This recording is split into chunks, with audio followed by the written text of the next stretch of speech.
Hello, cinephiles. This is Thomas Price, and I'm here to welcome you to Cinema Central.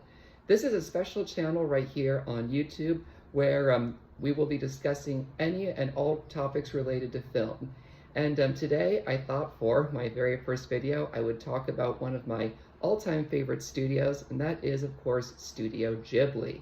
For those of you who don't know, Studio Ghibli is one of Japan's top animation studios and one of the world's most beloved animation studios. It was founded on June 15, 1985 by three Japanese animators, Hayao Miyazaki, Toshio Suzuki, and the late Isao Takahata. And what makes this studio so unique is mostly their films. As you can see from the cover of this book, Studio Ghibli has made some wonderful and very memorable films, from My Neighbor Totoro and Castle in the Sky to Princess Mononoke and the recent Oscar and Golden Globe winning Boy and the Heron. But in my research, what I realized is that Studio Ghibli, much like other animation studios, has its aesthetic, or in other terms, sort of a set of guidelines that help make their animated films so unique. Their top aesthetics are quality animation, believable and relatable characters, and emotional storytelling. And so I'd like to discuss that. I'll go ahead and start with quality animation. Studio Ghibli is one of the few animation studios in the world today that still utilizes hand-drawn animation. This is because a lot of animation studios have switched over to 3D animation because it's faster, cheaper, and easier to do, and because hand-drawn animation requires more skills. And so in many ways, the hand-drawn animation is what makes Studio Ghibli such a beautiful and very unique studio. Their animated films, in many ways, look like beautiful, moving illustrations. And you can see the animation in all of their films. And it was really Hayao Miyazaki himself who insisted on having quality animation because he thought it would really make the films extra special. And Studio Ghibli uses hand-drawn animation to really illustrate each and every scene and many artifacts, people, and places. And so one of the first films that comes to mind with quality animation, of course, is My Neighbor Totoro. Particularly during the scene where the protagonists, Satsuki and Mei, are waiting at the bus stop for their father during a rainstorm and encounter the King Totoro, who they discover doesn't have an umbrella. And Satsuki, out of her own kindness, offers the Totoro an umbrella. And when King Totoro opens up the umbrella, the camera and animation shows the raindrops falling perfectly onto the umbrella, really capturing its beauty. And the scene becomes even more magical when King Totoro suddenly leaps up and causes an immediate downpour of rain. And so this scene really shows that Studio Ghibli wants to show that animation really is an art form and not just another kind of entertainment for children, but that it can really be used to not just tell stories, but also illustrate the natural environment. Another film that really comes to mind when we have quality animation, of course, is Howl's Moving Castle. Particularly the scene where the protagonist Howl is making breakfast for himself, Sophie, his assistant Markle. He makes bacon and eggs, and the animation really shows the food cooking perfectly. And it makes it actually look very, very appetizing and like you literally would want to even eat it. So again, when you look at Studio Ghibli's quality animation, it really is used as an art form, not just another kind of entertainment. And next up, I'd like to talk about the believable and relatable characters. No matter how many Studio Ghibli films you'll watch, there's always going to be a character or two that you can not only believe is real, but also relate to. Just 10 years ago, of course, director Hiromasa Yonebayashi gave us the really beautiful When Marnie Was There. And the two lead characters in that, Anna and Marnie, are not just believable, but extremely relatable to modern audiences, particularly the character of Anna, who struggles with low self-esteem. And so when you watch when Marnie's there, anyone who has been in Anna's shoes will definitely relate to the character and really root for her to get the happy ending that she deserves.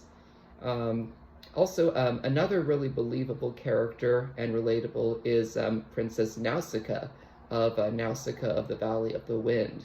When you first look at Nausicaa, you could instantly think of her as another stereotypical warrior woman, but when you watch the film, you'll discover that she herself is actually more of a pacifist instead of another warrior. She's very much about stopping war and really saving the environment. And so anyone today who has a dislike for anything war-related or sees damage to the environment will definitely relate to Nausicaa in many ways. And then, of course, the other thing that really makes Studio Ghibli stand out is its emotional storytelling. Studio Ghibli really puts emotion at the forefront of their stories because it really helps bring the audience in. Some of their films have extremely emotional scenes that definitely will leave audiences in tears, but also at the same time leaving them feeling better. For example, My Neighbor Totoro, while certainly wholesome, sweet, and cute, also has a very poignant story because the two leads, Satsuki and Mei, are very worried about their mother, who is recovering in a hospital and who they worry won't make it. So, and interestingly enough, that actually is a very personal film to Miyazaki himself, who went through similar events when he was a child growing up in post-World War II Japan. And of course, When Marnie Was There is the prime example of emotional storytelling. Nearly every scene in that movie definitely is packed with all kinds of feeling, happiness and sadness, anger, fear, and disgust, no pun intended, related to Inside Out. But that is the kind of film that really leaves audiences feeling better. And so in many ways, when you think of Studio Ghibli, you'll think of of all the feelings that they pack into their films, which makes them stand out. And of course, I'd also, as an added bonus, I'd like to talk about the environments used in Studio Ghibli films. Anyone who's watched the studio's films will know that the worlds and or the environments in there are just absolutely gorgeous. Like, you really want to just go visit them. I mean, whether it's the ancient forest of Princess Mononoke, or even the bathhouse in Spirited Away. I mean, every single environment is just beautiful. And Miyazaki himself and his other animators all insist on making their places not only look real, but also seem fantastical. And of course, when I think of beautiful environments in Studio Ghibli, I immediately think about Spirited Away, because when you first look at the bathhouse, it certainly looks intimidating and imposing, but also warm, inviting, and mysterious. And in the film, the protagonist, Chihiro, discovers that the bathhouse has many floors and is also a place that attracts a lot of gods, monsters, spirits, and other creatures who come for rest and relaxation. And so it's definitely one of those environments in a film that you'll definitely want to look at. And of course, also speaking of Spirited Away, the scene where Chihiro and her friends No-Face, the dark spirit, and also, of course, Bao, the giant baby turned into a mouse, and a strange bird are traveling on a train. The camera really shows the beauty of the countryside. I mean, it goes past a house on a hill surrounded by water, past forest and other places. It really shows how beautiful the worlds of Studio Ghibli can truly be. Another film of Studio Ghibli's that definitely relates to really amazing environments is Ponyo, also known in Japan as Ponyo on a Cliff on the Sea. The ocean environment that the protagonist Ponyo lives in is certainly very fantastical in that it's got creatures that are no longer living on the earth, and also feels both unique, stylized, and certainly a little scary at times, but also amazing.